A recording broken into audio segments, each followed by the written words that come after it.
آج جمعہ کے اس اجتماع پر اس سے بڑا کوئی اور ایوان نہیں ہو سکتا۔ حکومت جو مہنگائی پر مہنگائی کرتی جا رہی ہے اور ساتھ ساتھ ریاست مدینہ کی رٹ لگاتی جا رہی ہے، اور دوسرا مذہبی لوگوں کو یہ کہتی جا رہی ہے کہ جی مذہب کا کارڈ نہیں کھیلنے دیں گے۔ سب سے زیادہ مذہب کا کارڈ اب تک جس حکومت نے کھیلا ہے وہ یہ موجودہ حکومت ہے۔ جتنا ریاست مدینہ کا ذکر تم نے کیا ہے کسی اور نے نہیں کیا، اور اسی وجہ سے ہم جیسے لوگوں نے بھی آپ کو سپورٹ کیا ہے کہ یار یہ ریاست مدینہ کا، اور ریاست مدینہ میں ایک ہی بات کی جا رہی، جی اقلیتوں کے بڑے حقوق ہوتے ہیں، اقلیتوں کے پتہ نہیں وہ کون سی اقلیت ہے، مجھے تو ابھی تک سمجھ نہیں ہے۔ اللہ کرے وہ جس اقلیت پہ تمہاری نظر ہے وہ آپ کو سمجھ لگ جائے کہ وہ اقلیت نہیں ہے،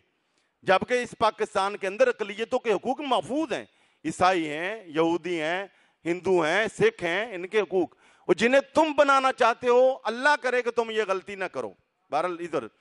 اس میں آپ دیکھیں یہ مہنگائی ریاست مدینہ کے اندر صرف اقلیتوں کے حقوق نہیں، سب سے پہلے ہی دن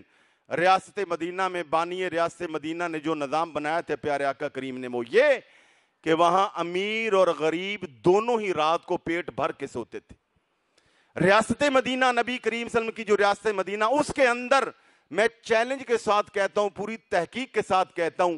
ایک بھی کسی بندے نے بھوک کی وجہ سے کہ بچے بھوکے ہیں یا خود بھوکا ہے اس وجہ سے کسی نے خودکشی نہیں کی تھی۔ آپ کوئی بھی اخبار دیکھ لیں، 72 سے زیادہ اخبار نکلتے پاکستان میں، آپ کوئی اخبار مجھے دکھا دیجئے جس کے اندر روزانہ 3 4 5 ایسے لوگوں کی خبر جو ہے وہ نہ ہو کہ جنہوں نے بھوک اور غربت کی وجہ سے خودکشی کر لی۔ تو اس لیے یہ مہنگائی بہت زیادہ کرنا ہے، مجھے تو اس کے پیچھے بھی سازش نظر آتی ہے کہ اتنا کر دو اتنا کر دو، قوم ICU میں پہنچ چکی ہے، اور اس کی جتنی مذمت کی جائے کم ہے۔ میں کہتا ہوں آپ ہر طرح کے اہتمام کریں، ٹیکس لگائیں، سب کچھ کریں، کم از کم حکومت کو چاہیے کہ غریبوں کے لیے کچھ نہ کچھ نظام ضرور بنائے، کہ ایک غریب آدمی، حقیقت بات یہ ہے کہ لوگ بہت مجبور ہو چکے ہیں۔ مجھے تو اب تک اپوزیشن اور حکومت ایک ہی سکے کے دو رخ نظر آتے ہیں، یہ ایک ہی چیز ہے۔ عوام کو خود اپنے اس کام کے لیے، کاز کے لیے، اپنی بھلائی کے لیے آواز اٹھانا ہوگی۔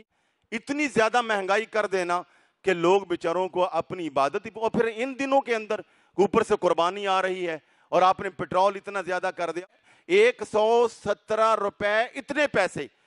83 پیسے ہوا، تو کبھی کسی کو اوپر والے 17 پیسے واپس ملے؟